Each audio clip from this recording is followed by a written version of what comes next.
I can see it now. It's Alrighty. live on Yes, Facebook. there we are. Yeah. We are live. So good afternoon, everyone. Well, good morning, actually, because I think for some of you in Australia, it's still morning. And good evening for Jackie Good in evening. Canada. Yes. Good So morning. Jackie. And good afternoon. So we are coming to you with another of the Sisterhood Conversations, celebrating 5 years of the Institute for Intuitive Intelligence.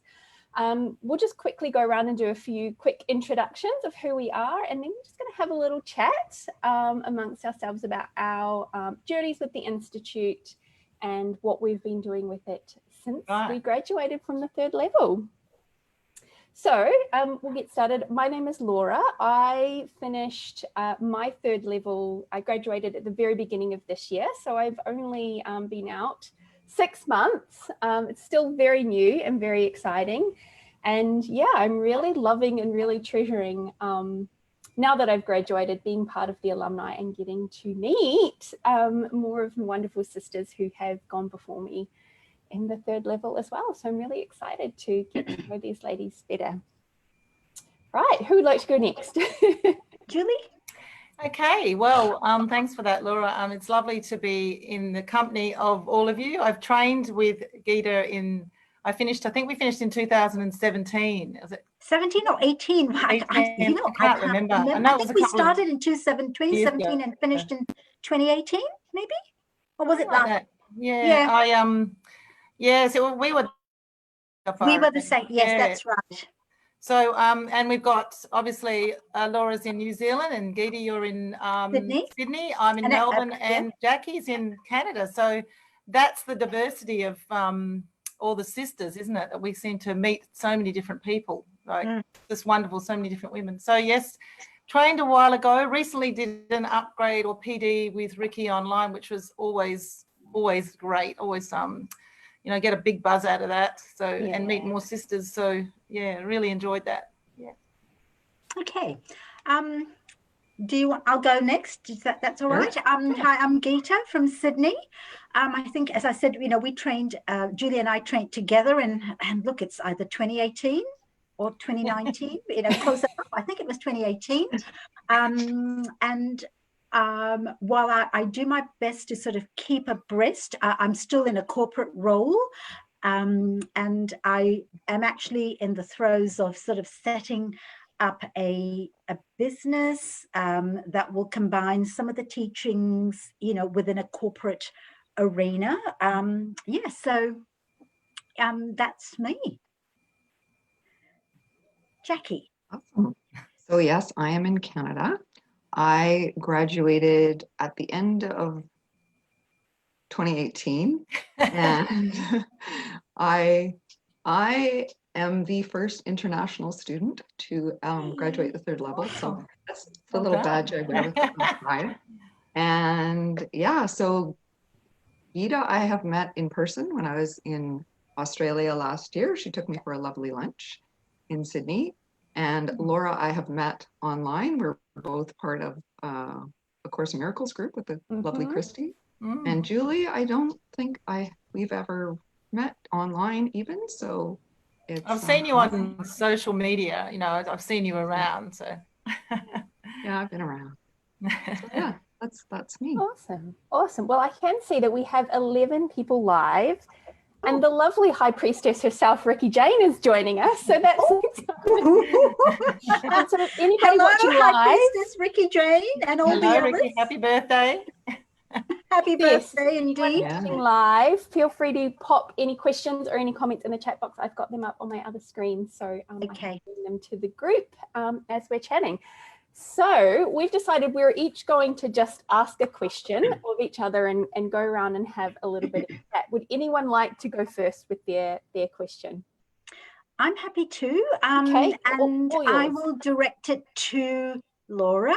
Laura, I guess from where I'm sitting, I just want to get a sense of what drew you to the Institute, and I guess in terms of the studies that you've done, and how it's related, and how it's helped you in your current, role, whether it's a corporate role or, if you're training as an intuitive guide and practicing that, just to give us an insight. Sure. Gosh, that's kind of almost 10 questions. Oh, well, you know, but yeah, Okay, well, you know, that's okay. sort of, We can go there. So I grew up in a family of muggles. I never had any kind of anyone around me that even talked about spirituality or intuition or anything like that. Right. And I remember, like, my business, just sort of as a background, I help women in online business with systems and launch management and setting up their funnels and project management and that kind of thing. So it's very not really related to spirituality and the intuitive sciences. When I started my business and I started to join a lot of Facebook groups and started to kind of open up my eyes and broaden my horizons, and I had come across Ricki, didn't really know exactly what she did, but, you know, she was sort of there in the periphery. And then a month or two later, she released her book, Spiritually Fierce. And at the time, all of a sudden, all of these people that I knew and I had connected with were talking about this book. So I went and downloaded it onto my Kindle. And I remember sitting there reading it going, oh my God, I didn't know that this is what I needed, but this is what I needed. It was like that moment where all of a sudden my eyes opened up and I was just like, this is blowing my mind. This is amazing. And so I read the book, and then shortly after was the first ever round that Ricki did of the initiate program, where she took it online rather than doing it in person. And so, of course, I signed up straight away. Like, there was no hesitation. I just had to do it. Loved that program. I think I got to the end of it and knew at some point I would do the third level, but at that point, that wasn't quite the right timing to sort of jump straight into the third level at that point, which of course it turned out to be the absolute best thing, because that was sort of the end of 2017. 2018 became a year of huge personal change for me. The 17-year relationship I had been in ended, whole bunch of other stuff went on. You know, I bought a house, I was doing all sorts of things. So there was just no way I could have done the third level at all in that year. And so then sort of partway through that year, Ricki started to do the launch, and she put out the interviews for the 2019 intake, which was when I signed up, jumped in, never looked back, loved it. Didn't want the third level year to end, actually. Like, I just love hanging out with Ricki, and I love her teachings, and I loved that journey so much. And so, yeah, as I said, here we are. I'm sort of graduated about 6 months ago.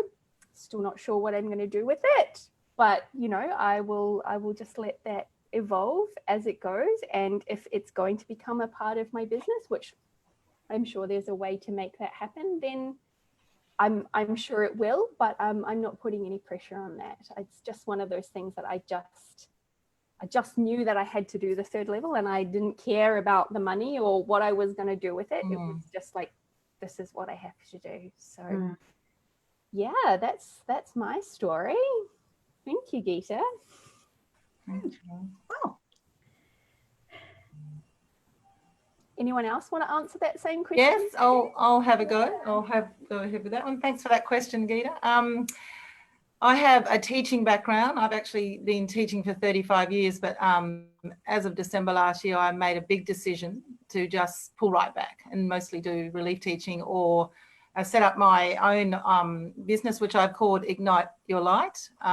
So that's my little business that I've set up, and I'm gradually getting some clients in that area. I have an aromatherapy background, and when I was in my 20s, I had my second bout of cancer, and that was when I really connected with God, and I really tuned into my intuition back then in my 20s, I recall, and I was very involved with my own healing. I hooked up and connected to Source, and I know that I worked very closely with Mother Mary, and she's been with me for a long time. Having had a Catholic background, which didn't always fit right, but it gave me a bit of a foundation. I found myself leaning very much into my intuition and the connection and my heart and visualization, and I actually healed myself with support. So I know that was just a huge miracle. Then I kind of wandered away a little bit from my 20s, you know, till my early 50s. I think I was trying to be normal, in inverted commas, and, you know, just got distracted so much by the outside world and just wanted to be like everyone else, I guess. And then I have two sisters, and both of them have had a lot to do with Ricky Jane. And Helen Hansen-Searles actually trained when Gita and I trained, my other sister. She's a nurse. And she got us hooked in with Ricky Jane. I was in the country in Western Australia at the time. The universe had kind of pushed me out of teaching, and which was a good thing. And I was running my own Airbnb, and I just started reading information that Helen was sending to me. And then I really didn't have a lot of money at the time, but I just managed to get to WA and do the course. And at that time it was 2 days, you know, we did 3 weekends, I think, for 2 days at a time. So it was a very closed and cohesive, beautiful group that we got to know, didn't we, Gita, if I remember? Yeah, it was, you know, I think I met you when you came up to Sydney. You were just about to leave to PNG. And I think when I first started, I flew down to Melbourne, you know, so yeah, it was great. Absolutely great. And that was the advantage I had of getting to know women in WA, in Sydney, and priestesses in also in Melbourne. So yeah, for me, it was just, you know, I come back home again, and Ricky's whole course is just so it just gels together everything that I really love, and it's so holistic, and I tune back into my intuition again. And I remember having an experience when we were channeling.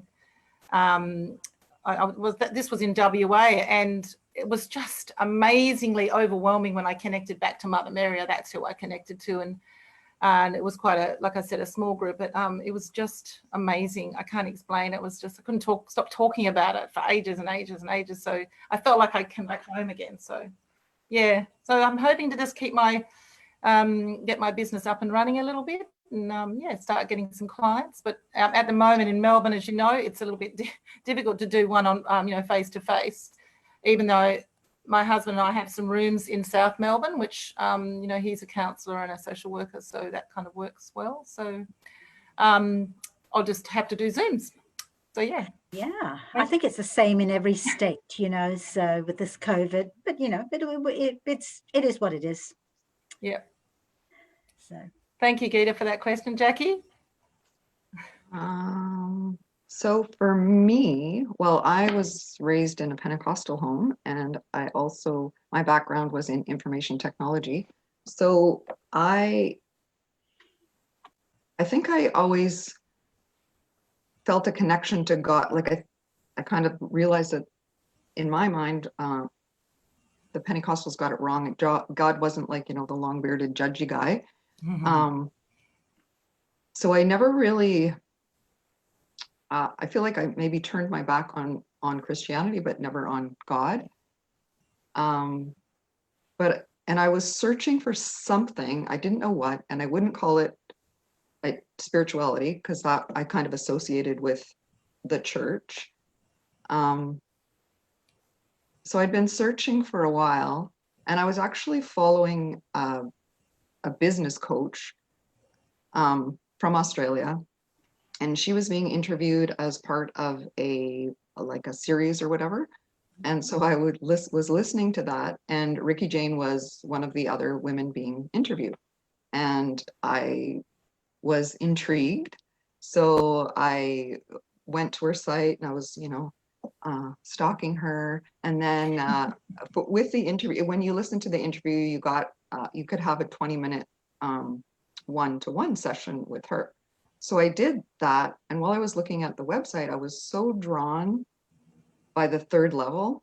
I don't know what it was about it, and it hadn't been anything that I was consciously searching for.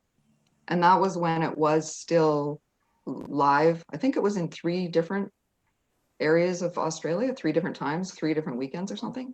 And I actually thought to myself, I wonder how much it would cost to fly to Australia 3 times in 1 year.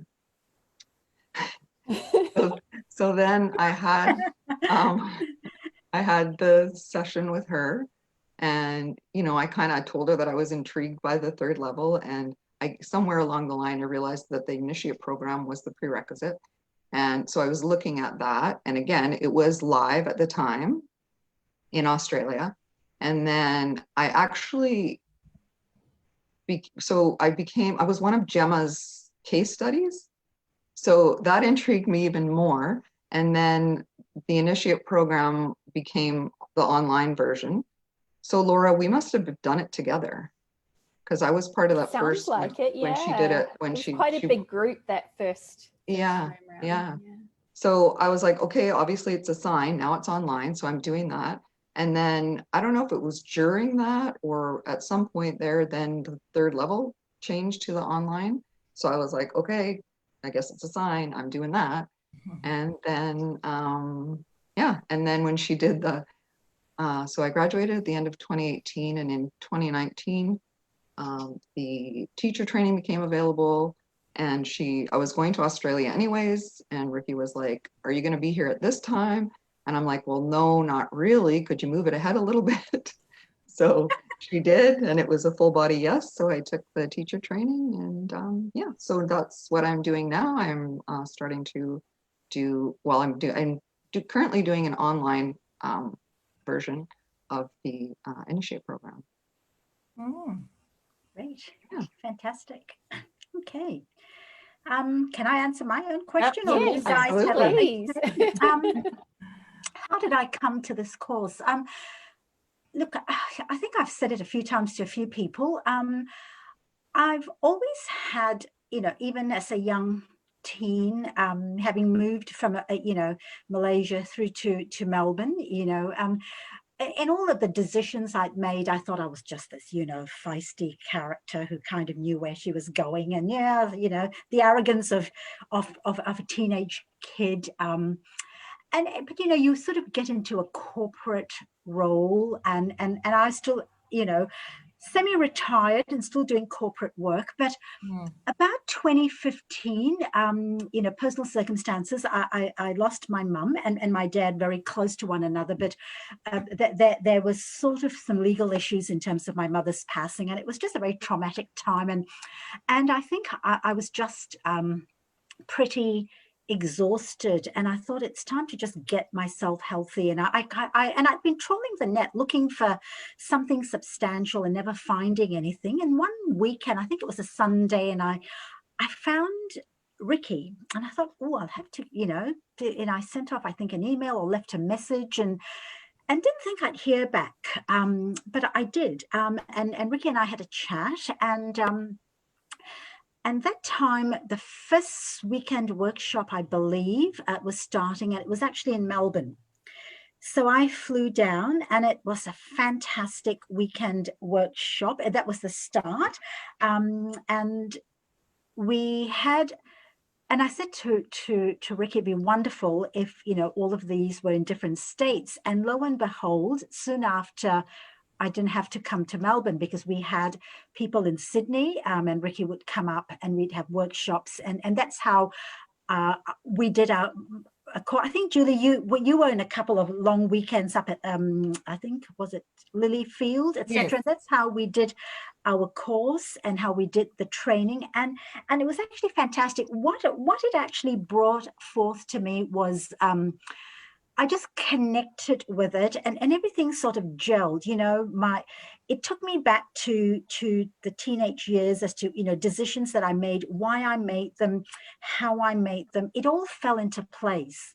But also the additional readings, I had actually started doing a lot of, I don't like to use the word spiritual, but, the alternative readings, way back in the 20s and the 30s, and then with this course, with all of the other additional readings, it opened up a part of me that actually kind of sort of said,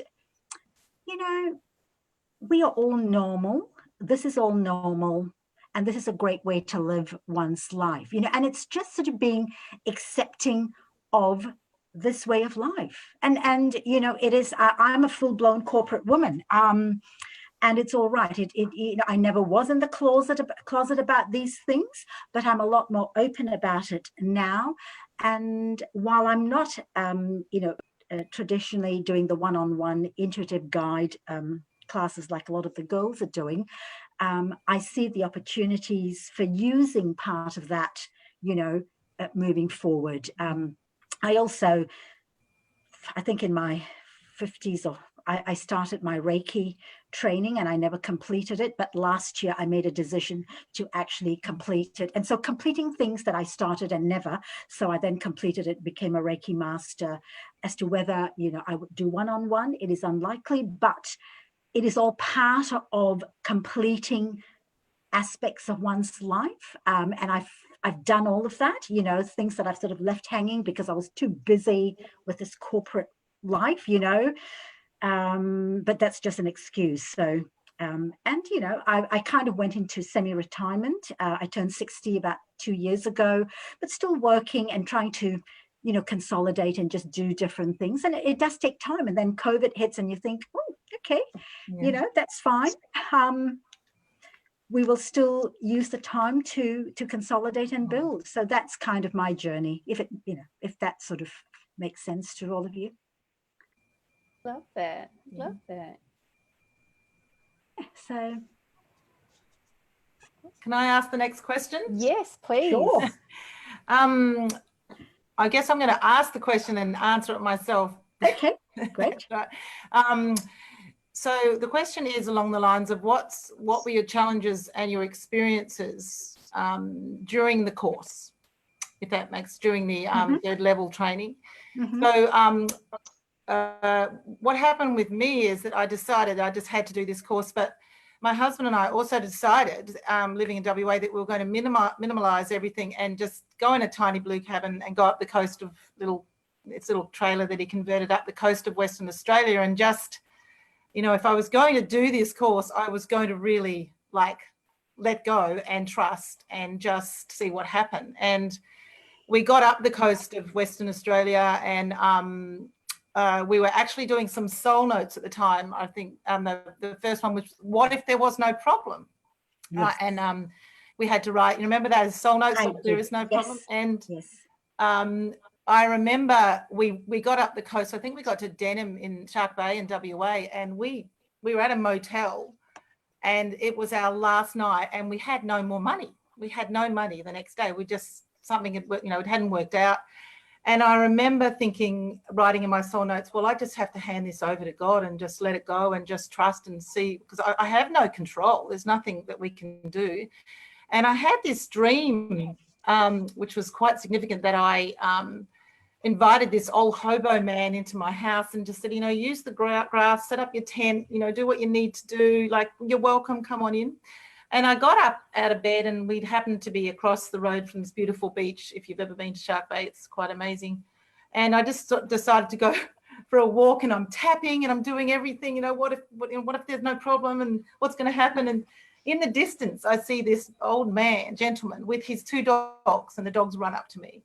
And he introduces himself to me, and to cut a long story short, he turns out to be living in town and running a crisis centre, and he and his wife, an elderly couple, need a couple to do some work around the house, and he can put us up and accommodate us in a caravan, and eventually he put us up in the spare room at the back, and we lived there rent-free for 6 weeks until we could get some money together. I'm even getting shivers now when I'm talking about it, because it was just, I really just let go and trusted that I mean, I really, like we talk about in the third level, you have no control anyway. So why, my main mantra, I guess, is just surrender, trust, and reveal, and to see what happens, sort of thing. Yeah. And then, so that was quite amazing. And then my husband got a job, some volunteer work as a counsellor in the Solomon Islands. So again, this course, I'm just going to do it. I'm just going to go everywhere. It's going to be fine. We had no money again. Off we went to the Solomon Islands, which is a developing country. And initially, I wasn't doing any teaching, although that did eventuate later. But again, I was doing some more soul notes, and I had to just really trust that fear and go with the fear that.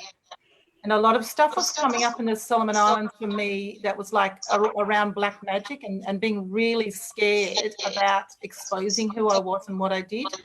And my sister Helen actually did a case study, a long-term case study on me, and she did use the method, which was amazing.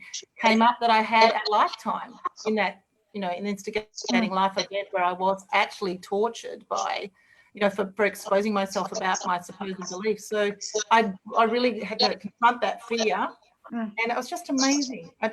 How during my training so much just fell away from me, and I was living it. Yeah, I was living it. So yeah, really had to let that go. So, but a lot of joy came out of the challenges. So yeah, that's quite a journey. Yes. We're quite nomadic anyway, and we're in Melbourne now, but I think we might be moving again, but we'll see what happens with this state of affairs. Yeah, okay, and I don't know, Julie, because do you remember when we had the weekend workshop in Lilyfield? You and I had a session upstairs, and I remember you were sort of saying, "Oh, well, we're moving to Solomon Islands," and I was so excited for you because I thought, "Oh gosh, this is wonderful." But you had so much fear, and we did that session, and I don't even know if you remember it, but I do, and it all just fell into place. And yeah, and I, and I sort of thought, so much courage to kind of do what you're doing, to just kind of letting everything be and letting everything go and surrendering, it to the universe. And I was a little teeny jealous of you being able to do that, though you were in so much fear, So yeah, so I think it's such a courageous thing to do. Thank you, Gita. Thank you. And I do recall that. Yes, thank you very much. Yes. We were upstairs, sitting on the floor. That's the one thing I just remember so well in that room. So no, it was great. And I think it's just wonderful. Absolutely wonderful. Thank you very much for setting me up that way and helping me to shift that fear. Because no, you did it. You did it. I was the vessel that sort of no, you did it all yourself. So there we go. Yeah. Who wants to go? That question is a fabulous question, Julie. Thank you. Anyone wants to go, or can I answer that question as well? You can go. Go ahead. The challenges. Time. Because I as I said, I had a full-time corporate role, but I made a commitment that I started something and I'm going to finish this, and it was hectic.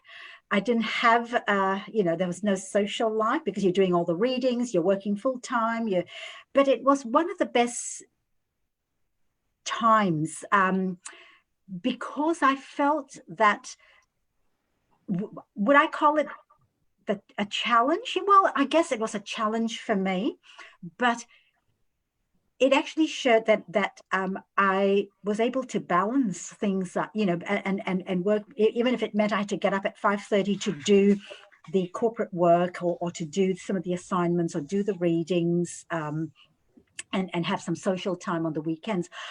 That in itself was a challenge, but I took that challenge on, and it was the best.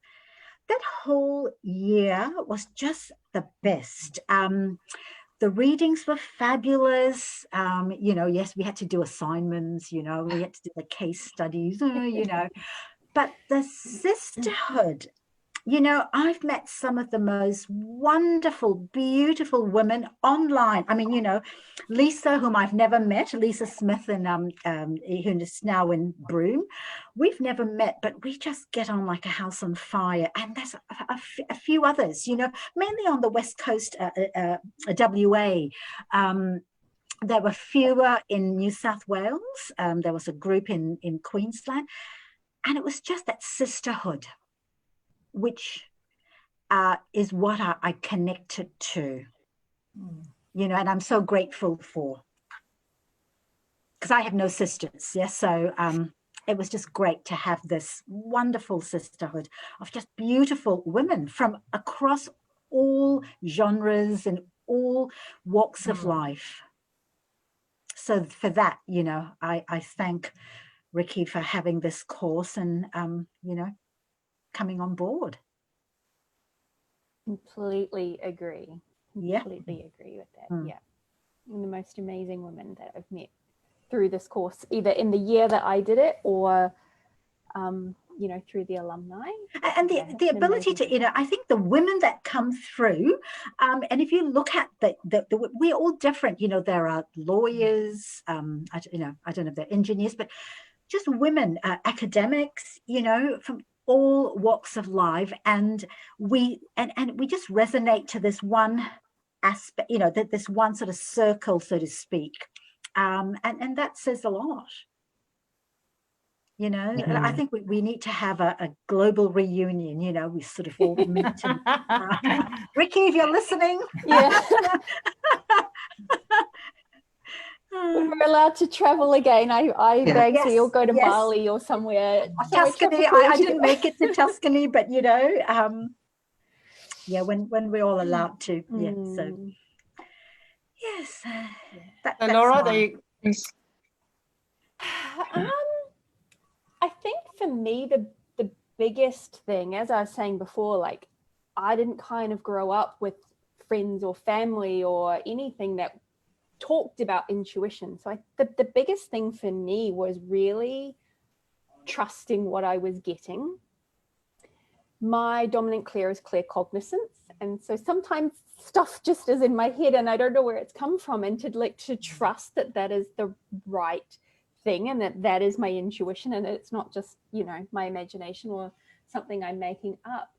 That was the thing that I struggled with for so long. And I remember, I think it was when we were in Bali, Gemma was my mentor, and I remember her saying something to me, and I can't remember exactly what the words were, but basically she's like, what does it matter if you get it wrong? Like, just say what's there and let it out and see what comes. Like, it doesn't matter if you get it wrong. Like, there's no pressure. And then after we'd come back from Bali, we were in one of our tutorials, and I think Ricky, again, you know, as she does, lovingly given me a little bit of a pep talk in the fierce and loving way that she does, but basically just telling me to get the heck out of my own way and to start trusting. And so it was like this, I made the decision that, you know, I was just going to stop worrying about it, stop obsessing about it, and to just trust. And I just let it all go. And the moment that I did, my God, it was so much easier. But that was the biggest thing for me of that whole year, was really just learning to listen and to learning to trust what I was getting and know that it wasn't something that I was just making up in my head, that that was my intuition. Because, you know, I think sometimes with the claircognizance, it's not like you're sort of seeing something or feeling something, it's just there and there's nothing tangible to kind of hang it off. So yeah, that for me was the biggest thing, learning to trust. As I said, once I accepted it and I just kind of went into it, everything changed. So yeah, I was grateful to both Gemma and Ricky for their loving support and kind of pushing me to get to that point. Well done. Yeah. And Jacquie? Well, for me, there were many challenges. The whole thing was challenging. But the biggest thing was, so ours was January to December in 2018. And so the retreat was, I think, end of April. Maybe it was May. Anyways, I had planned to go to Bali with 4 other friends. Like, we were going to go ahead of time, and then they were going to go on their way, and I was going to go spend the 8 days at the retreat. But what happened was my son was very sick, and he was they thought maybe it was cancer. So I told my girlfriends, I can't go, I can't leave and not know, like, I don't know what is, you know, I know he's sick, but we don't know what it is. So they went on ahead, and then we did get the diagnosis, and yes, it was cancer. And I actually, before, when he was hospitalized for testing, and then I went to see him in the hospital, and we didn't know for sure, and they won't say that, you know, C word definitely until you have the test. So he wouldn't know until there was one more test they were doing, and then they'd know for sure. So I came home, and I was so scared, just so terrified. And I tried tapping it away. I tried doing all the things. What if there is no problem? How can there not be a problem? This is a really big freaking problem. Anyways, I reached out to Ricky, and she was on her way somewhere in an airport somewhere or something. And she responded with a, little messenger message where you can talk for 1 minute or whatever. And one thing she said to me was, he's on his own journey. It's none of your business. And even if he dies, blah, blah, blah. And I was just like, it was like this bucket of cold water had been thrown on me. But it was exactly what I needed, like, to hear. Like, it just kind of snapped me out of it. And, she also said, this is really big and your tools aren't there to, like, bypass the feelings, right? Or ignore them or whatever. So when I think about it now, I think that's pretty freaking amazing that you can say that to someone. And like, the tough love, I love it. I do. And anyways, so I ended up, okay, I found out, we knew for sure. And then I ended up going to Bali anyways, because I knew that was the best thing that I could do for me and therefore for him. And I got back before he had his first treatment. And so he basically went through chemo as I was in 3rd level. I think he had his last treatment at the end of October. So I can't imagine, I'm getting emotional, but I can't imagine going through that without that support, right? Like, I had that entire sisterhood. Yeah. Beautiful. Through that journey. Yeah. And so I like the way you got to fill your cup, Jacquie. Yeah. I think that's important, that we are told by Ricky that, when you're going to go through something like that and you are aware that, you are detached from your son in that respect, because he is on his own soul journey, but, you have to fill your cup and get that strength that you need and able to support him. And that's where the course has been quite amazing. Yeah, absolutely. And that's is he what I well? thought. He's well. He's been in, well, they say remission for like whatever year we're in now, a year and a half, but I think he's good. Yeah. Fantastic. That's great news. Thank you. And that's the one thing too, it's the, and it's as you said, it's like the cold water being thrown, and sometimes you just sort of step back and you sort of think, yep, right, this is how it is, because those tools, it actually helps you in more ways than one. It's not just helping you in this, but even in the corporate side of it, because what I've actually learned, because I deal with a lot of very senior, general managers, CEOs, and and they're a different kettle of fish, and I've actually discovered that a lot of the people at that level actually do have a very spiritual side, but and how they make decisions as well. It is using that intuitive, I don't like to use the word spiritual, but that intuitive side of it. And it's only in the last few years that you actually see them coming out and sort of exploring ways to create a better corporate environment. And it is all actually going back to, the I use the word alternative, but when I say alternative, I mean sort of looking at yogic retreats for their staff, giving time for their staff to go out and do different things to enhance their emotional health. So it's just a different way of looking at things, and there are great senior corporate people out there who actually value that, and sometimes it's just how you relate all of this into different sectors of the market. Totally. Yeah. So, well, we probably have time for one more question. Jacquie, did you have something you wanted to ask? Sure. My question was, what was it? So what is the most profound or memorable thing that has changed for you? And for me, I'll just answer it because my answer is really quick. And for me, it's not being afraid of my fear. Okay. That's a big one, Jacquie. That's a big one, isn't it? Yeah. And Yeah. Life-changing. Yeah. Yeah. And do you find it comes in and out, the fear? You know, do you you still have that reminder that, you know, that I can deal with the fear? Oh yeah. And the knowledge that, like, I kind of thought you go through this training and then you're like, oh, I'm done, I'm good. No. And I was kind of disappointed when I was like, what? It doesn't go, it's cyclical, you keep sometimes even the same fear. And I'm like, what? I saw, but anyway, but it's good because in knowing that is okay, because we're human. It's good. I get it. But yeah, just it feels like like I said, I'm not afraid of my fear. It doesn't mean I meet it right away all the time.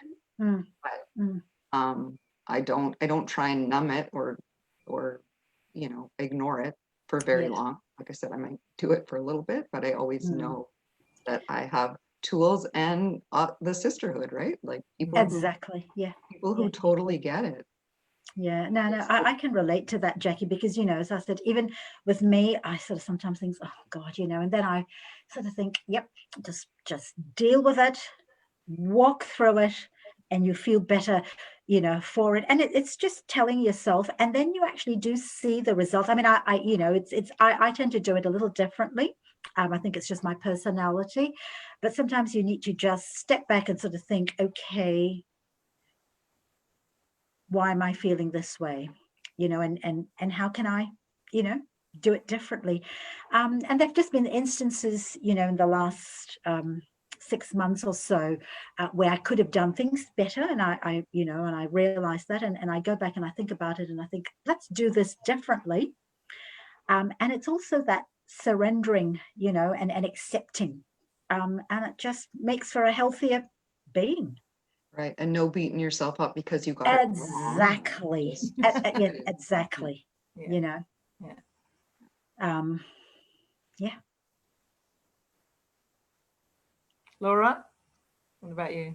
Yeah, I think it's along the same lines. Like, I think as you were talking, I was just thinking back, if I think to the Laura of, say, early 2017, before I did the initiate program and everything that's transpired since then, I used to be one of those people that I worried about everything. I was constantly anxious. I was such a worrier. I was always catastrophizing, expecting the absolute worst case scenario to always eventuate.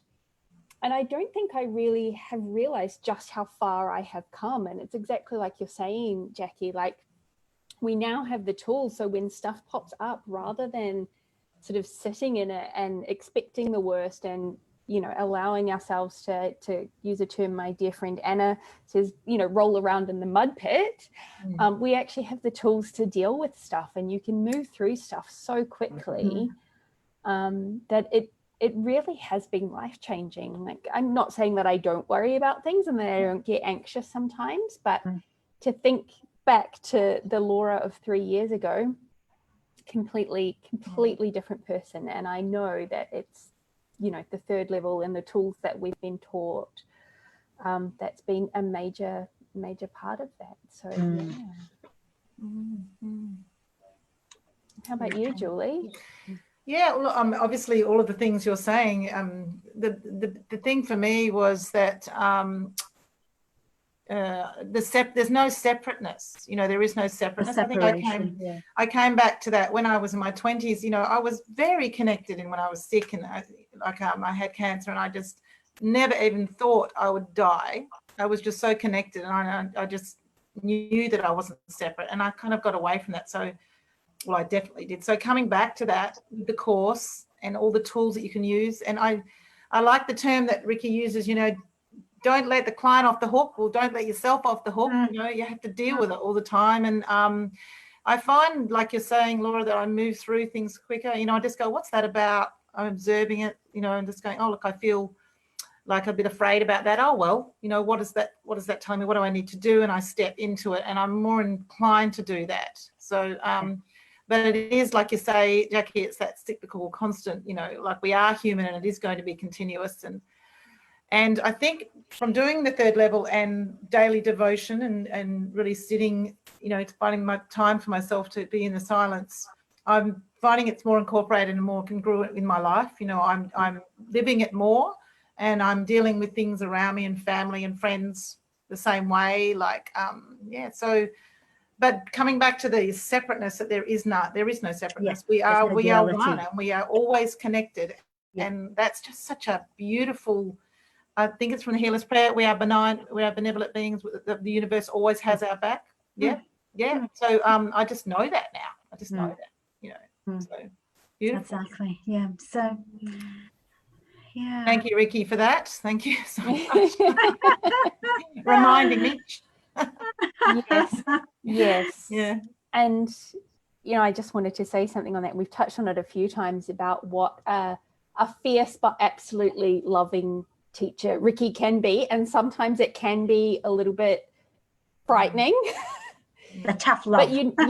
But you always know that it is coming from a place of absolute love. And that she is doing it to help us kind of, you know, push us towards meeting that fear rather than dancing around it and pretending it's not there. And you know, I would not have Ricky any other way than the way that she absolutely is. And you know, love that.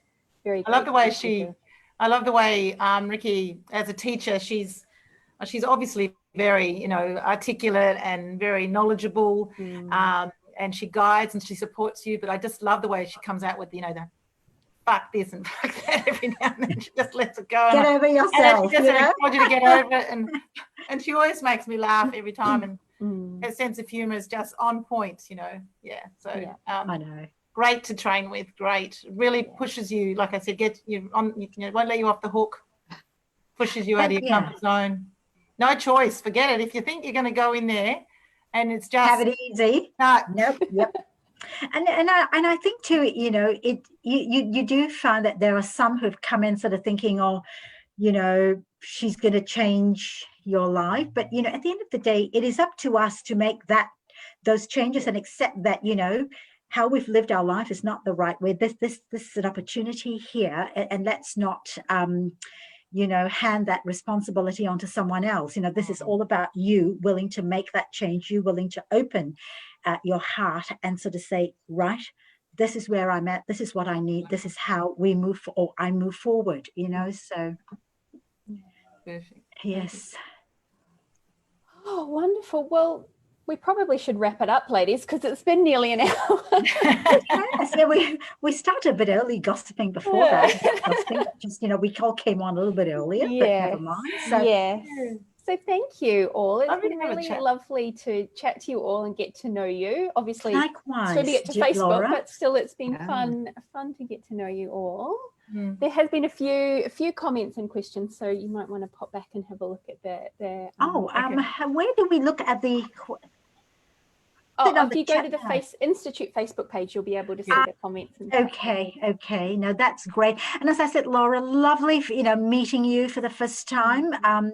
And Julie, good seeing you again. Jackie, I'm sure when travel is, you know, possible, we'll see you our way again. Absolutely. I still have a flight credit with Qantas. So. You do, don't you? And they've extended it due to COVID. So yeah. I've got a lot of flight credits with Qantas. Virgin. I've lost track. So who knows? You know, we'll coordinate a trip and go somewhere. Sounds good. Wonderful. Well, I'll stop the live stream now. Thank you for everyone that has watched. Thank you. And happy birthday to the Institute for 5 years. Happy birthday. Yes, should we all sing a happy birthday song? No. Thanks, Laura. Happy birthday, Institute. Thank you. Bye. Bye-bye.